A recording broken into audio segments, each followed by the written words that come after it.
buhay na champion, napakaangas. At hindi lang yan mga lodi, yan si paring Stubborn may inakay, ayun o, aray ko, dahil tingnan natin, ayun o, inakay ni paring Stubborn, may inakay si paring Stubborn, ayan o, ayan o, may inakay pa nga mga lodi, may sumilip,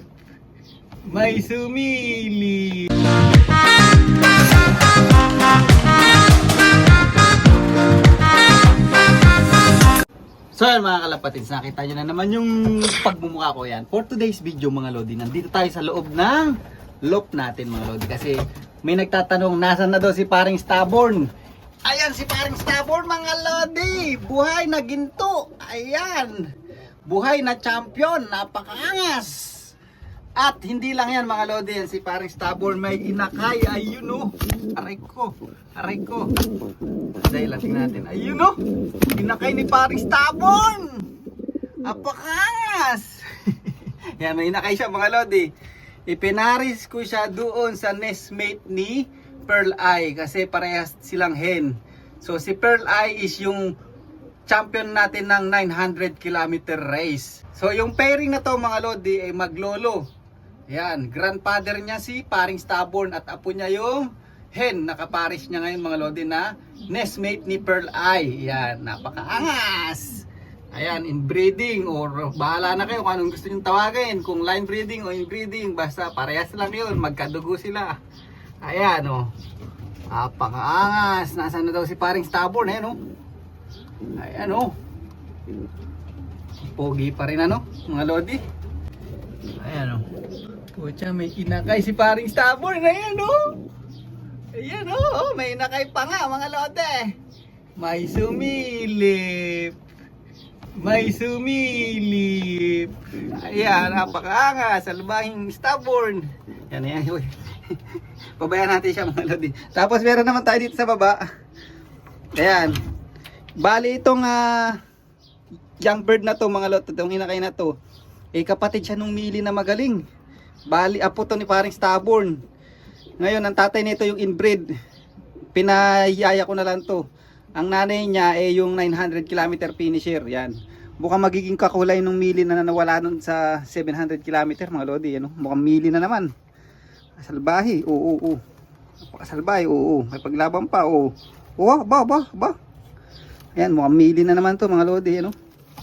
Miling sunog na naman, o blue bar. Yan, nag-iisa lang. Tapos, pakita ko sa inyo yung kaparis ni paring Stubborn. Yan mga lodi, ito naman yung kaparis ni paring Stubborn na sinasabi kong nestmate ni Pearl Eye.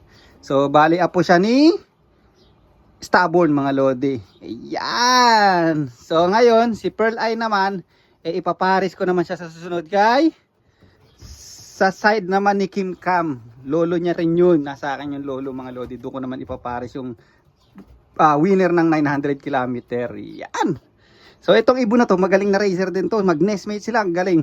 Pero mas magaling lang yung si Pearl Eye kasi consistent talaga siya. Pero ito nung lumayo na, doon nagpakitang gilas mga lodi. So bale third place ng teams to ng Henderson Classic winner mga lodi. Silang dalawa ni Pearl Eye. In-entry natin yan sa teams, 2x2 teams, yearling mga lodi. So maraming entry doon, nasa more than 30 yata yung entry ng yearling teams na yon. Kaya lang nagka-smashan kasi 500 km jump sa 700 km, nabigla lahat ng mga yearling. Tapos pahirapan pa yung weather noon mga lodi. So eto kapartner siya ni Pearl Eye dun sa 2x2 yearling at nag third place silang dalawa. Yon, pakaangas. At nung kinarga ko to sa mga lodi, kinarga ko to sa 700 km, napakalupit. Talagang bumubulusok. Yan o. So dito ko na lang rin yung vlog ni paring Stubborn. Yan. Update lang naman muna tayo. Meron pa akong isang inakay doon sa may kabilang section. Saka na lang natin ipakita. Bali full sibling din naman ni Kim Cam yun. Saka bali yun, yung nagsusubo sa kanya, anak yun, nilipat ko naman yung itlog dun mga lodi. Yan, nagkapalit-palit. Kaya lang, puro mga papisa natin ngayon, single. Tapos yung nandun sa kabilang section, single din. Ito, ilan ba to? Parang dalawa siguro pisa na ito mga lodi. Yan, oh. Ayun, oh. Dalawa nga! Reko, reko! Alright, sa kanan tayo mag-update kay Kim Cam mga lodi. Ay, kay Kim Cam. Kim Cam, update pala natin Kim Cam. Yun! Buti nabanggit ko si Kim Cam, eh. Wala mga lodi. Hindi sinabi sa akin nung yung presidente ng club doon kung pinakawalan ba nila doon sa race na malapit dito. So walang feedback, ibig sabihin baka hindi nila pinakawalan si Kim Cam o hindi nila ma-deliver dito. So wala pa rin si Kim Cam. But anyway, yan. Puro Kim Cam ang ililipad natin sa Young Bird season na yan, oh. Yung blue checker na yan, dalawa. Yan, blue checker, dalawa. 4. Magkakapatid yan, puro Kim Cam yan mga lodi. Okay. At saka ito pala tong 900. Ito yung si 449 hen. Ito mas magaling kay Pearl Eye ito mga lodi, kaya una kong tinabi agad to eh. Ayan, pinaris ko yung nga siya, di ba dati sa inbreed ni paring Stabor na yun, no?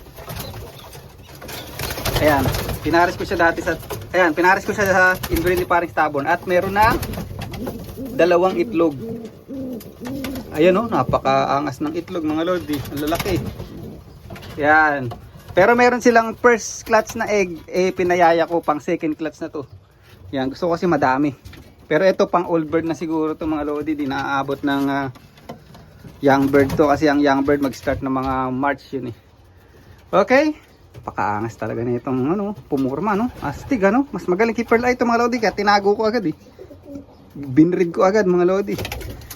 So dito ko na lang yarin yung vlog natin. See you next vlog. Bye.